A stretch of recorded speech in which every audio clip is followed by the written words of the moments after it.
Ukraine అధ్యక్షుడు Zelensky దేశం విడిచి పారిపోనున్నారా? అందుకు తగిన ప్రణాళిక ఇప్పటికే సిద్ధమైందా?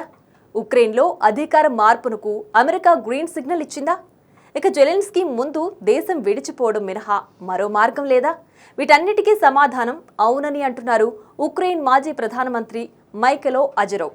జెలెన్స్కీ ఉక్రెయిన్ నుంచి పారిపోబోతున్నారని అజరోవ్ ఆరోపించారు. రష్యా కురిపిస్తున్న బాంబుల వర్షాన్ని తట్టుకోలేక ఒక రహస్య పలాయన ప్రణాళిక సిద్ధమైనట్లు చెప్పారాయన.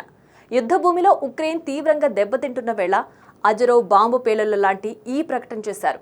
జెలెన్స్కీ దేశం నుంచి విడిచి పారిపోవడానికి ఎక్కువ సమయం పట్టకపోవచ్చని అజరోవ్ అన్నారు. ఆయన్ను అధికారం నుంచి తొలగించడానికి అమెరికా ఇప్పటికే గ్రీన్ సిగ్నల్ ఇచ్చిందని అన్నారు.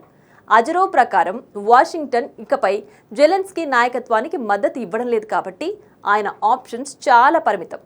ఉక్రెయిన్ అధ్యక్షుడి నిష్క్రమణ ఆసన్నమైందని, అది అనివార్యమని అంటున్నారు.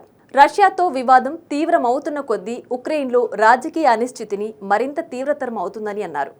మరోవైపు దాడుల తీవ్రత అంతకంతకు పెంచుతూ యుద్ధభూమిలో రష్యా ముందుకు పోతుంది.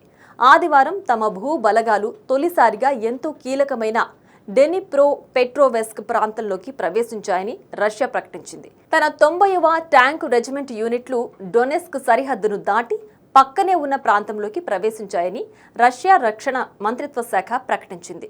డెనిప్రో పెట్రోవెస్క్ ఉక్రెయిన్లో అత్యంత జనాభా కలిగిన ప్రాంతాల్లో ఒకటి.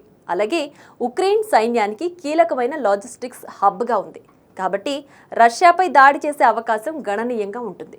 మరోవైపు రష్యా ప్రకటనను ఉక్రెయిన్ సైన్యం వెంటనే ఖండించింది. ఇది తప్పుదారి పట్టించే ప్రచారమని పేర్కొంది. ఇదిలా ఉంటే డెనిప్రో పెట్రోవెస్క్ సరిహద్దులు దాటడాన్ని పుతిన్ బలగాలు సింబాలిక్ విక్టరీగా భావిస్తున్నప్పటికీ అవి రాజధాని డెనిప్రో సిటీకి 140 కిలోమీటర్ల దూరంలో ఉన్నాయి. దీంతో రష్యా ఇక్కడ గగనతల దాడులను మరింత తీవ్రం చేయనుంది.